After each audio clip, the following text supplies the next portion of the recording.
Outcast Weekly. Outcast Weekly. Outcast Weekly.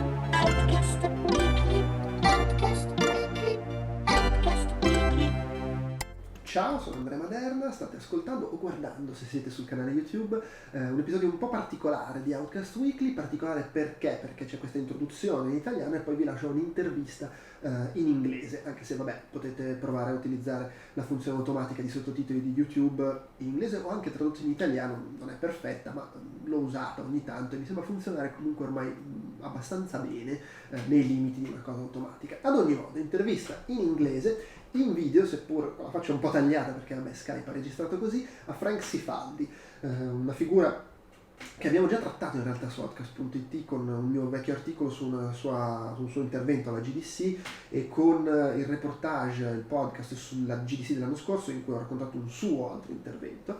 Lui è una figura abbastanza importante nell'ambito della preservazione del videogioco, dello studio della storia del videogioco, anche del retro gaming. Comunque è molto vocale su cose che si fanno e non si fanno e ha collaborato con Digital Eclipse alla diverse ripubblicazioni e raccolte di classici del videogioco molto curate, ma soprattutto è il direttore della Video Game History Foundation, che è un'organizzazione no profit, vive di donazioni. Se volete andare a donare potete farlo, basta andare sul sito, e che si occupa di raccogliere, catalogare, archiviare materiale d'ogni tipo, non necessariamente le raccolte di videogiochi, ma codici sorgente, bozzetti, grafiche, motori, documentazioni, pubblicità, veramente la qualunque. Hanno una raccolta di praticamente qualsiasi rivista cartacea di videogiochi pubblicata in America, più anche pubblicazioni internazionali, veramente di tutto, e l'idea di avere un grosso archivio consultabile, una biblioteca sostanzialmente per chi magari vuole scrivere libri, articoli, comunque studia, lavora nel settore. Quindi veramente un progetto molto, molto interessante e molto importante, anche perché poi ci sono attività collaterali, appunto, come dicevo prima, di studio di codici sorgenti, eccetera, da cui nasce quanto ha appena avviato, ovvero il Video Game Source Project, che è poi lo spunto da cui nasce l'intervista, e che è l'idea di proporre anche al pubblico i risultati dello studio di codici sorgenti. Hanno lavorato credo un paio di mesi sul Secret of Monkey Island, studiando il sorgente, scovando immagini, scene tagliate, grafica non utilizzata, e hanno organizzato questo streaming che si è svolto qualche giorno fa. C'erano i biglietti, era a pagamento, poi gli introiti vanno tutti comunque nel finanziare le attività, e per 2 ore lui Cifaldi ha chiacchierato con Ron Gilbert, che è il creatore di Monkey Island, mostrando elementi del gioco, appunto cose nascoste, ma soprattutto anche mostrando il funzionamento dello SCAM, il motore usato per creare il gioco, e dei vari altri tool usati per creare le varie componenti, e parlandone appunto con il suo creatore. Quindi è anche una cosa interessante per mostrare un dietro le quinte, che non sia solo le parti tagliate non utilizzate, che è comunque una cosa che si trova già su internet, ma far vedere il funzionamento, come sono stati sviluppati i giochi, che è una cosa che non si fa tanto spesso e che invece probabilmente bisognerebbe fare di più per aprire una finestra su come realmente funzionano le cose e capire meglio, almeno un pochino, come funziona questo mondo. Quindi interessante, sicuramente molto utile per chi è interessato alla storia del videogioco e anche non necessariamente alla storia, ma a un po' cosa succede dietro le quinte. E interessante come un po' tutta l'attività di Cifaldi. Sto parlando veramente troppo qua al cuore all'intervista, voglio lasciarvi all'intervista. Abbiamo parlato di tutte queste cose che ho menzionato e anche di altro, di retro gaming, veramente tante cose. Quindi se volete ascoltarvela o guardarvela in inglese potete farlo con questo podcast. Se preferite avere una traduzione in italiano l'avrete il prima possibile. È un'intervista piuttosto lunga, siamo andati ben oltre la mezz'ora prevista, quindi farò una trascrizione e traduzione in italiano, ci vorrà un pochino di tempo, ma arriverà su Outcast.it. Nel frattempo potete ascoltarvi l'intervista di seguito. È tutto. Ciao. Well, first of all, could you introduce yourself quickly, what you do, your whole different projects, the Video Game History Foundation, as you said, what you do with Digital Eclipse, the Source Project, all this stuff. Oh, sure. My name is Frank Cifaldi. I'm the founder and the co-director of the Video Game History Foundation. We are a nonprofit in the United States dedicated to preserving video game history so that its stories can be told by really anyone, but historians, YouTubers, people who are writing history books, people who are making documentaries. We feel that there's not a lot of resources for this right now, that there's not really good archives to access to tell video game stories. So that is our main purpose. And then I also do a little bit, not nearly as much as I used to, of game development on the side with a studio called Digital Eclipse. So your main activity is the Video Game History Foundation now? Yes, my main job for the last 4 years has been the Video Game History Foundation. And while I occasionally will work on a Digital Eclipse project, currently I'm more of a consultant that works, maybe 1 or 2 days a month right now. So it's not something I that's really a main part of my job anymore. Okay, sure. And that's on purpose. Yeah, we're still friends. Sure.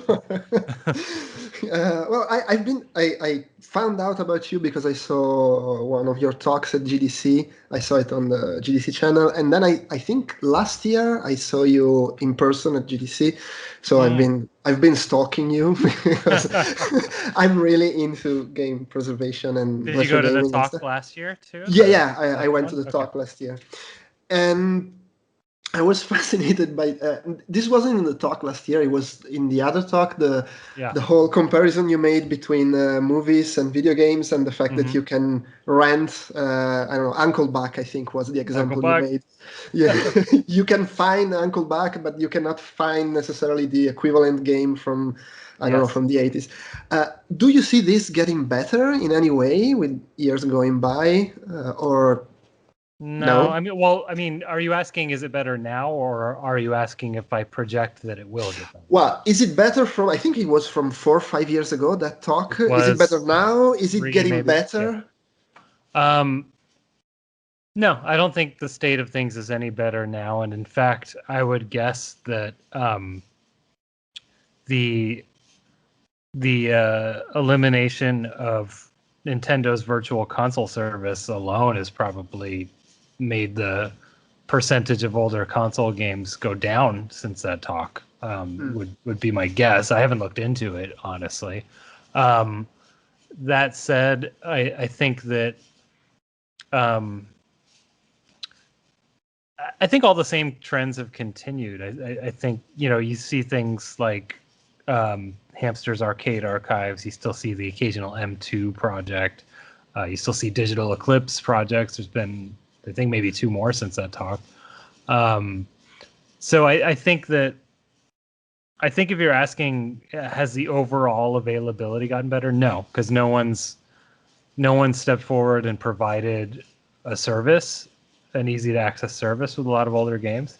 But that said, we are seeing older games sold more often, just in maybe disparate places, right? So the Uncle Buck analogy is really good because you can play, I mean, any movie, right? I mean, you understood the talk. It's just any movie from that era, basically, you can get. It's still true that you can get any movie on any device, pretty much. When you can get an old game, which is fairly rare, it's usually on one kind of device, maybe 2, right? So while we're seeing a few more older games available, there's things like, I forget what it's called. I think it's called the Evercade, that portable system. Yeah. So there's things like the Evercade. That streaming service. Antstream. I was about to look up. Did Antstream ever launch? I don't even know. Yeah. I think it. I don't know if it's still in beta, but it's public anyway. Yeah, there it is. Okay, it doesn't say beta, so yeah, that's going on too. So there's, I mean, I think the overall number has gone up. Probably. I think I'm taking back what I said earlier. I think the overall number of games has probably gone up a little bit, but it's still not easy to access, and things tend to get stuck on very proprietary networks and things. So, like, for example, I can't see something like Antstream being available on a video game console. It's probably stuck forever on PCs, right? The Evercade. I think in the Kickstarter campaign they said they wanted to go on PlayStation, but I'm not Of sure course if they want to. Yeah. Yeah, I well, but want that too. even if they do, they're gonna even if they do on PlayStation, they're maybe gonna have all those Spectrum and C64 games, but probably not Sony games, which would be Yeah. bizarre. I mean, they do have some partnerships, right? I think Taito and SNK are Yeah. probably on Evercade, but yeah, it is. To your point, it is the lineup on a service right now. The lineup on a service like that right now is probably, there's probably a lot of titles that wouldn't really inspire people much, Mhm. but that first of all doesn't surprise me, and second, I think it's true of any network when it launches, right? Like, Yeah. if you go all the way back to when Netflix launched, it was a lot of content, but it was just a lot of, it was a lot of old movies and TV shows that weren't really exciting, but I think that's necessary to launch a product and then you grow from there. So I can see Antstream becoming something substantial, but it's not, I don't think it's really exciting a lot of people yet. Yeah.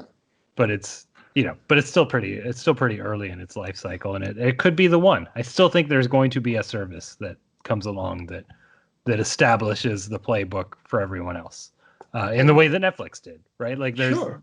Netflix came along and really solved a lot of those issues and innovated that content on demand service, and I think that someone eventually will do that with games, if they haven't already. If that's not Game Pass, like, Game Pass is still, it's newer games, but that might be the one that takes off. Yeah, in a way, I mean, streaming could make a lot of barriers disappear because there's not the hardware issue anymore. You theoretically can play, I don't know, a Mega Drive game or Mm-hmm. a NES game on whatever platform with streaming. Plus, maybe the fact that Xbox is pushing so much on retrocompatibility, and PlayStation 5, you will be able to play PlayStation 4 game. So at least those sound like steps in the right direction. Yeah, I can see it, and I don't know that I'm really the best one to ask anymore about, because about where that stuff's going, because it just hasn't been my job in like 4 years. You know what I mean? Sure. So, like, I'm still watching it from a distance, but I'm not as kept up as I would have been when I gave that original talk on what's Mhm. going on. So, there could be things I'm not even aware of, honestly, Sure, that sure. are happening. I guess I'm asking you, your point of view as a fan like me. Yeah. Just keep in A mind, pretty knowledgeable fan it's anyway. not really my business anymore, so I'm Sure, not sure, an sure. Well, expert like I was. okay, then let's go on what is your business right now. Sure. We were supposed to do the interview last week. We didn't, so I had the chance to see the streaming, which That probably has been answered a lot cool. of questions. Absolutely. And it was really cool. So I Thank you. hope you do many more.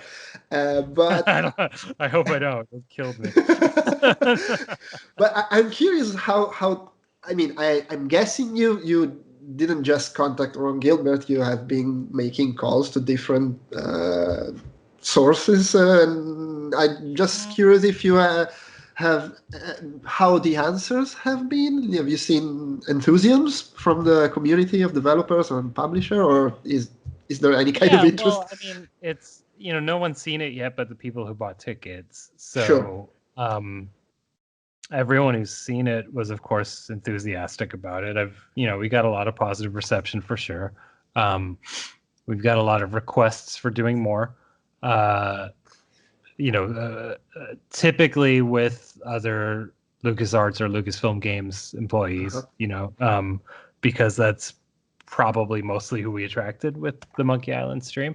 So yeah, the reception's been great. I was really happy with how excited people were to see Scum and to see how Scum works, because that's really speaking to our mission with what we're calling the Video Game Source Project, right? We want people to understand how these games were made. And I feel like people were more excited by seeing Scum in action than they were about the cut content, which is it makes me feel really good that we're on the right track with what we're doing. I mean, the cut content is also from the source, but I want people to be more curious about how games were made. You know, I want them to dig a little deeper. I want people to talk about video game history in more interesting ways than we do right now. And so for people to really grasp onto how exciting it was to see the scripting language in action and like be inspired and want to learn more about how Scum works, that made me really happy that's what people were most excited about with the stream. But to go back to your question earlier, I mean, you were asking how it came about. I mean, I did ask Ron directly, but that I already had an established relationship with Ron. I've known him for years now, you know, just from being in the industry for so long. So yes, I just asked him directly if he would be interested in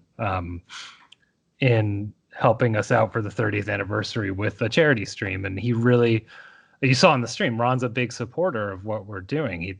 The source code project specifically, sorry, the video game source project specifically, source code project was the old name. I have to retrain myself. He supports it and he thinks it's a really good idea and that it's important. So he, you know, volunteered his time to do the stream with us, which was very cool of him. And then the source repository itself is something that was sent to our archives a long time ago. It might have even been last year or something. No, it was earlier this year. And it's something that, you know, we've spent many months going through and learning and figuring out how all the systems work. It's not simple. So when you saw, for example, the animations of the costume files, that's because we reverse engineered that format and wrote a tool to extract the costume files into animated GIFs. Did you cooperate with Ron Gilbert in any way, or did you just present your findings? I just presented. I mean, you know, Ron's busy making a game. He doesn't really have time to relive Scum from 30 years ago, you know, and again, this is 30 years ago. He hasn't seen this stuff in 30 years, if he ever even saw it at all. Like, a lot of this content might have just been artists making art that Ron never even saw. So, you know, we walked him through everything that we dug up and wanted to talk about, and just kind of talk with him, like, do you remember this? What was this about? Or, like, you know, why might someone have done this? So we got some insight from him in that sense, but we didn't want to bother Ron with helping us debug Scum or anything like that. So instead, we bothered Eric Wilmunder, who was co-author of Scum in the early days, because he's semi-retired, so he's got a lot more free time, and also he lives near us. So you know, he came over to our office to kind of bring what he had to see if you know, any of his old artifacts were useful to us. But mostly he helped me debug some Scum issues that we were having, which, you know, we didn't end up resolving, actually, because it's impossible. But if you want to go deep into it, it's that the EGA version of Monkey Island, the dock scene where the Scum bar is, that room, you know, the outside room, in the EGA version, when you start the game, you see the sun setting back there, and as the game progresses, the sun sets, it goes away. And that's because it's using the same piece of art, but in code they're changing the color palette so that it appears that the sun is gone now because it's replaced by blue. In the VGA version, you know, the 256 color version of the game, not the 16 color version, that feature doesn't exist anymore. And that's actually because um, the VGA version of Scum, at least for in this era, maybe they changed it later, doesn't allow you to define color values in code. So that we couldn't make the sunset work, and I was trying to with Eric to do that. I'm going off on a tangent. It's fine. It's kind of It's interesting. interesting. This is the interesting stuff. I mean, to the point you were making, of course, people would like to see the cutscene, the thing that wasn't in the game. And of course, if you're a game developer, to you it could be interesting to see how Scum works. But it's nice that fans are interested into how Scum works, because that's not something usually fans are aware of and talk about. Yeah, and I think we're fortunate that Scum is something that already had something of a legendary status. You know, like people had heard of Scum before. They named the bar in the game after Scum, right? And there's a lot of old interviews, even from the time that the games were new, talking about Scum. Like, it's something they marketed as technology that was exclusive to them. And fans had heard of the other tools too. They'd heard of phlegm and bile and spit and mucus, right? That's something that had been exposed in interviews before, so people knew about the tools. So I think that made it a lot more exciting to see him for the first time. I mean, I know it did for me, right? Like seeing in the repository, phlegm.exe. I'm like, there it is. What's it? How's it work? What's it do? Like, that was exciting for me, having spent so much time thinking about these games. But yes, like it's really nice to see people interested in how the games were made. It's something that I wanted to accomplish with this stream is, hopefully this word makes sense to you. Demystify so like there's I wanted to demystify the game development process a little bit so that you understood it better, because I think a lot of fans who haven't made games before don't entirely understand how it works, and can't always conceive of the reality, which is like, it's a group of people, like duct taping things together and hoping it works, right? And then getting it out as bug free as they can. Like it, and I think in particular, video game history fans, because we've never had access to behind the scenes materials, we tend to obsess over the things that were cut from the game. So we tend to obsess over screenshots in magazines might have something slightly different, right? Or we, the Cutting Room Floor Wiki, if you're familiar, does this amazing job of data mining the shipped games to find cut content. And I'm really interested in that stuff too, but because that's all we have, that tends to be what people really hyper focus on, is the cut content. And in reality, that stuff can be really interesting, but for the most part, it's cut on purpose. Like they're ideas that evolved and got thrown away because they weren't good anymore, or the game's direction changed. And so to sort of, I wanted to change that conversation and talk more about the reality of like how this game was made, because that's more interesting to me. It's more interesting to me to think about, and we brought this up in the stream, to think about how each room in the game was completely, coded by one person, right? So all of the art, not the art, all the animation of the characters walking around, all the text, all of the way the puzzles are hooked up in one room is one person. And another room next to it might have been done by a different person, and they have different writing styles, but they all work together. And I think that tells us a lot more about what Monkey Island is than the art for the collapsing bridge or whatever, Sure, absolutely. Well, it's not necessarily related, but watching the stream was also watching the EGA version of the game, which for me as a kid basically didn't exist, because I played with the Amiga. So I figured. by the way, on the box you only had screenshots from the 256 version and the 16 color version. There weren't any pictures from the Amiga version. So what? and it's bizarre because I never played the EGA version, and recently I played the VGA version, and I realized it's how in my memory the Amiga version was. And then I checked the Amiga version on YouTube. No, okay, it wasn't like that.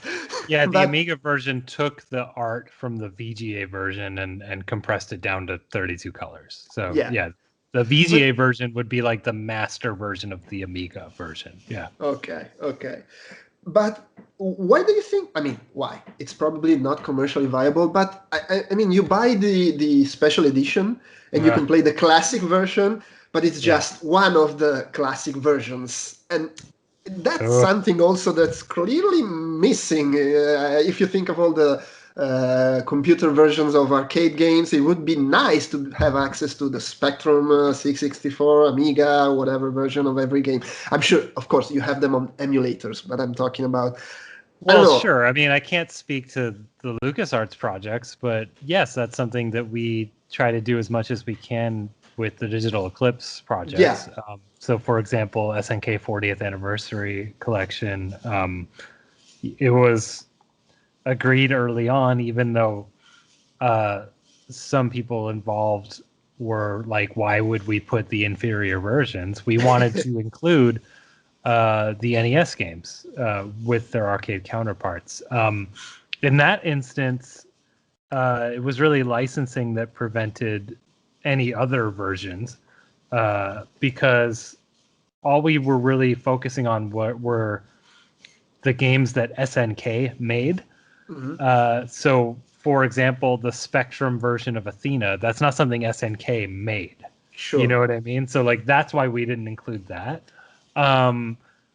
With the Secret of Monkey Island Special Edition, which I think you were talking about, they decided not to include the EGA version, as you noted.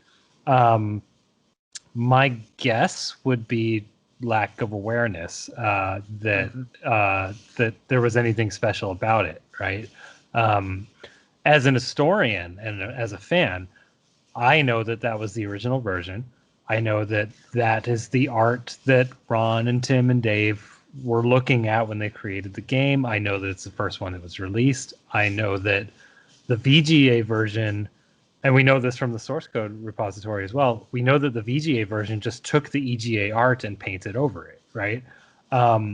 So, you know, as an historian, I understand the importance of the EGA version, but historian is not something that's typically assigned to a video game project, right? Like, you don't have an historian on staff unless you're Digital Eclipse. So it's something those kinds of details are easily overlooked. So I think that's the reason why the EGA version is not there, maybe not available anywhere, is just because maybe a lack of, and it might not be a total lack of understanding. We might have people internally who do understand that, but could have been, you know, overruled from up top from someone who didn't quite grasp it, or said, no, we want to do the prettier version, right? Like, there's all kinds of reasons for not including that. I think it was a bad call. I think it was a bad decision. I don't like that you can't buy the original version of Secret Monkey. I don't like that the original version of Secret of Monkey Island has been out of print for 30 years. I think that's criminal. I think that's awful. But then again, it kind of speaks. It's the heart of Lucasfilm, right? To not have the original version available. I mean, if you want to watch Star Wars as it was, right. it's kind of company tradition to not sell you the original version, so it makes sense. Didn't think about that, but yeah, it makes sense. I became aware of this, Monkey Island specifically, but this source code project, because of a press release. And the press release, it says that you also already have other projects. There's a JRPG hardware stuff, arcade machine. Yeah. Which sounds really hard. I mean, you're differentiating quite a lot with other continents, completely different mentalities. That must makes it quite hard to do, I'm guessing. Not really. I mean, Okay. these days, I mean, any old game is a computer game to me because they're all emulated. So Yes. it's not very different for me to handle this arcade game we alluded to because it's from the 90s and we got it emulated. Or the RPG I alluded to is something that runs in an emulator. So it's well, okay. Well, That are there said, the copyright challenge. issues in doing this? Well, there would be copyright issues if we distributed the content, Sure. which we haven't. The Monkey Island source code that we have, we can't just put it on the internet. That's Disney property. So, um, but in terms of editorial content, no, I think that falls, at least in the United States, under fair use, is what we call it.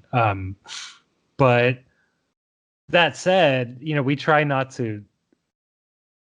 We did talk to Lucasfilm, for example, before the Monkey Island stream because we wanted them to know what we were doing. We didn't want to surprise them, and we just wanted to make sure that we weren't doing anything that was upsetting them. And we got it cleared, so that was fine. And then with the other stuff, we're in contact with some of the people who worked on it.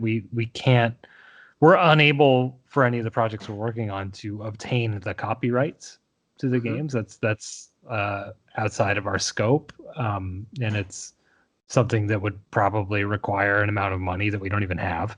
But we are, for the most part, at least working with. Actually, in every instance of the content that we teased, we are at least working with someone who worked on the project back in its time. So it's not the same as getting copyright permission, but we are at least working with people who worked on the project to make sure that we're telling the story correctly. And with stuff this old, do you think there could be issues like, I don't know, a publisher who doesn't want you to reveal stuff that is in the source code? I've never had that issue with any publisher. Okay. But I think there's a common sense line. I think that if you're going to publish something that could embarrass someone, for example, I think that you need to avoid that. And we saw some of that with the Nintendo leaks, which really disappointed me. That people were digging up personal correspondence that was still on the person's hard drive that got leaked and tweeting it at them. People were finding curse words in video game source code, which, oh my gosh, never happens. Of course it does. Because no one's supposed to look at it. And like tweeting that publicly and tagging the author and things like that. And that's it revealed an immaturity, I think, in how people understand this content, and they don't. I don't think people are able to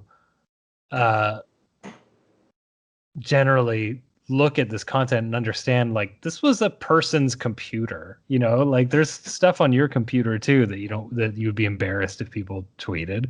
And so, I mean, that's a long way of just explaining that the sort of cut content and unreleased games and stuff like that, we've never gotten pushback from publishers. We've only gotten positive feedback. When we talked about the unreleased version of SimCity for the NES, for example, we had no contact with Nintendo on that, but we had a really positive conversation with EA. They were excited that there was a part of their history that they'd never seen, that they could now. And we had a really nice meeting about how they should be promoting SimCity's history, for example. So, I mean, people in the industry tend to be fans too. It's not, that's not a big secret. So a lot of this old content, especially if it's old enough that it's not threatening anyone commercially, like, the reaction is only positive. There's no one that's upset that we showed cut art from Monkey Island. We didn't show anything, embarrassing or vulgar, or There's just not a showed hot some. coffee in Monkey Island. Yeah, there's nothing like that in the source, thankfully.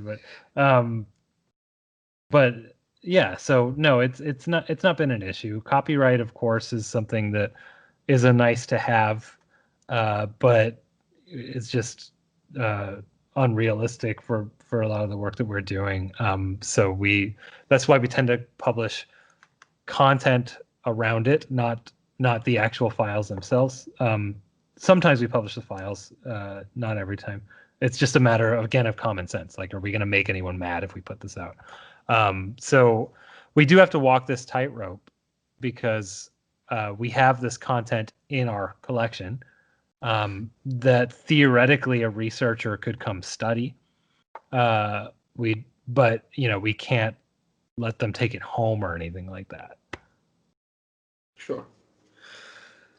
And in terms of the work you do with the Video Game History Foundation, I mean, when at least from my experience in Italy, when you think about preservation and museums, the common idea is, this place where you go to and there's, I don't know, the box behind the glass, Sure. and maybe you can play a level. But it seems like a very basic way of showing the past of video games. Do you have any ideas of how? Well, I mean, the collection you made with Digital Eclipse, maybe those are the real museums because you can actually go into the games, play them in different versions and Trying to documentation flatter and me. stuff. Yeah. No, but I mean, it's the not idea. just you, but it's certainly better than seeing a box. I agree. And also we tend to have the boxes in there too.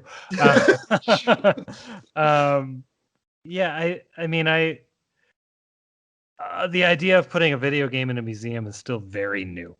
I don't know what analogy to compare it to. I don't know.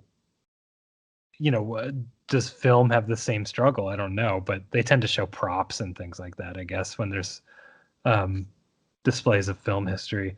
I mean, yeah, if you're asking me straight up, I'm also bored with museum displays that are just physical retail games and the controller to play with. I don't think it's anyone's fault. I think we're all collectively still figuring out what's a video game museum. I find the concept interesting from a distance philosophically, but I am not interested in public display as a form of teaching video game history. That's not my passion personally. My passion, well, like you said, the Digital Eclipse projects are at least partially my statement on what a digital video game museum is. But more than that, the Video Game History Foundation, our focus is not, we're not a museum. We're not a public, we don't have office hours. You could just walk in when you feel like it kind of thing. Like, we are an archive that exists so that people can access material that would help them write a book, film a documentary, like help them understand history better. It's a place of study. It's a library. And so, yeah, that's our approach to preserving history, right? The museum approach is certainly another one, and it's surely an effective one. I've gone to most video game museums. I enjoy them. I've gone to exhibits. I was on the advisory board for the Smithsonian's exhibit, for example.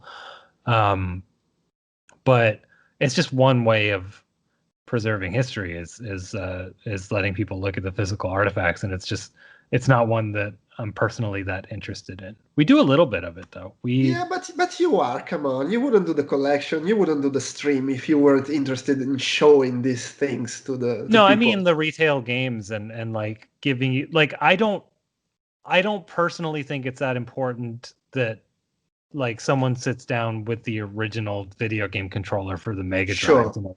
Like I don't care. Like, that to me That's a is controversial thing to say, that. I don't care. Like, it's my personal opinion. I don't run a museum. So like I don't think it's that important that people can access that people can walk into a museum and play on real hardware for most things. I will actually think I do think it's important for a lot of arcade games, for example, to understand the form of the cabinet and how the joystick felt and things like that. But my passion is not giving people access to original games and original hardware. That there's other ways of doing that, and like, you know, there's museums that do that already. There's eBay if you really want to. You know, there's a lot of ways to do that, and there's the same reason we don't collect retail video games at the Video Game History Foundation. In my mind, that's a solved problem. There are collectors. Video games is a hot collectible item. There are collectors who are always going to do a better job than a museum of collecting retail video games. And those collectors, many of them eventually are going to be donors. So I'm not worried about collecting retail video games.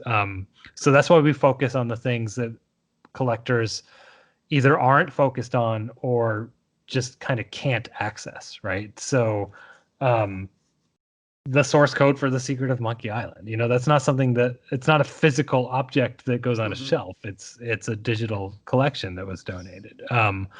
Or, you know, we have physical artifacts from game developers as well. Like we've got a really substantial collection of paper artwork that was used for Disney's Aladdin on the Sega Genesis. So the original animation frames before they got scanned in, things like that. And that's the kind of stuff that you know, a collector wouldn't have access to. That's the kind of thing that in this case, Mike Dietz, who did the art, donated to us so that people could learn from it. So that's why we're more focused on that stuff than, you know, when people want to donate stuff to us, we tend to say, like, if it's on eBay right now, we're not interested. You know, it's kind of our line. Like, if you can buy it, then like we don't mind. We don't care. And that tends to be our line. I mean, there's some exceptions because we are trying to collect every magazine, for example. Yeah. Okay. And in terms of you were talking about you're not interested in using the real hardware from back in the day, but you did work on emulation. And yeah, just I'm not as a saying that generic like. Well, I'm saying I'm not interested in teaching history through making. Yeah, sure. That's all Absolutely. I mean. Yeah. I still play on original hardware at home. Like I have a CRT and play on original hardware. That's what I do. I at was home. sure about that. Yeah. And it's just that you made me think how much of a struggle, because you think with today hardware, the person who's not really tech savvy would think, how hard can it be to emulate perfectly a game from the 80s? But from what I hear, I'm not an expert, it's actually sometimes really hard because chips, I don't know, maybe the sound of the Commodore 64. Oh, there's a lot of complications with emulation for sure. Yeah, I mean, the biggest ones for me, I mean, you saw my second GDC talk. The biggest ones for me are translating a control scheme to a controller that is nothing like that control scheme, right? So you might remember how we struggled with the Car E3, for example, like how hard that was to make it play correctly on an Xbox controller or Switch or whatever. So there's a lot of complications with that. I mean, when you're talking about sound chips, things like that, yeah, that stuff can get really complicated too. And a lot of it is just because there's, especially in the world of arcade games, there's just so many of them that it's just a matter of, you know, how mature is the reverse emulation of that component. And in a lot of cases, very mature. Like if you look at the MAME source code, a lot of chips are very, very well documented and understood. Others not so much, and it's because that's a big community project, right? Like it's not something that's like funded and so it's like it depends not only on people volunteering time, but like those people being interested enough to go after that thing, right? I mean, you know, like in working on SNK 40th, we found a lot of things that MAME got wrong, and it's not like their fault. It's just that, you know, I was paid to figure this out. They weren't, you know, so I probably, you know, I researched harder, or in some cases it's like it might be a game that was emulated in MAME in like the 90s and never looked at again, you know, and now that time has evolved and we have things like YouTube, we can access video of people playing on the real cabinet and go, oh wait, the colors were wrong in MAME. We should fix that. Like that's something that it's such a huge project. Am I answering your question? Is that what you were going to ask? Yeah. It was Okay. it was a very general question. So Okay. I think we're running out of time. I just have a couple Okay. of more out there questions to finish. One is, if is there, I don't know, a single game that will probably never be published again because of copyright issues, or it's not interesting enough for the public, but that you would really, really, really like to see out again, to preserve forever, maybe to work on it. I don't know.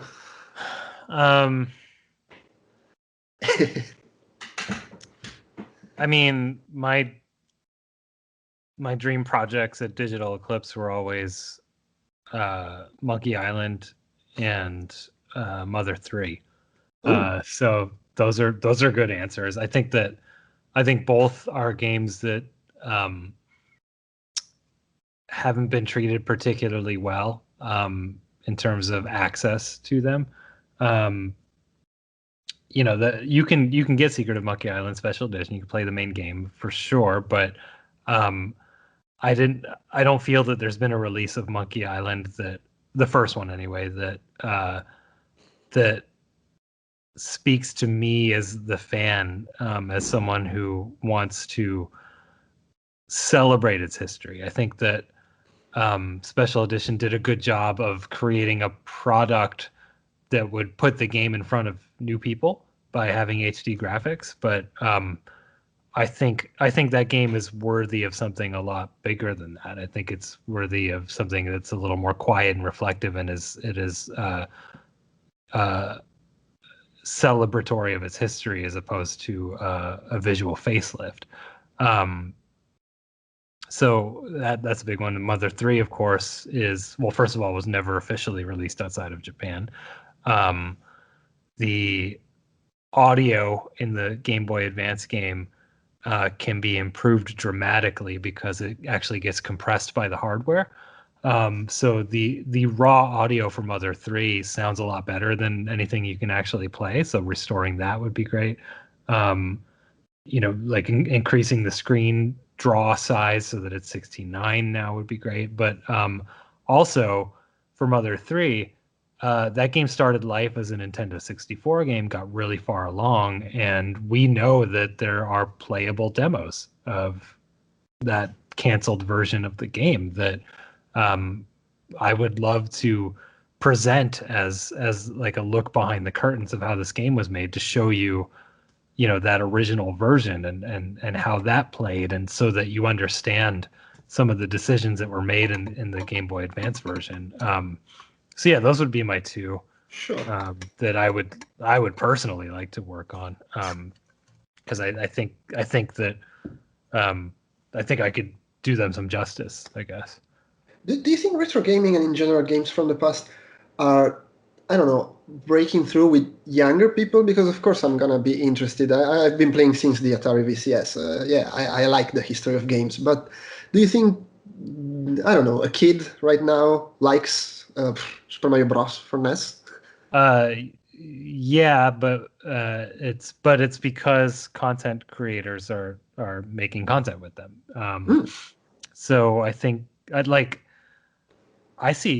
go to, I mean, not this year because of the pandemic, but I go to Portland Retro Gaming Expo every year, which is the largest one of those in the US.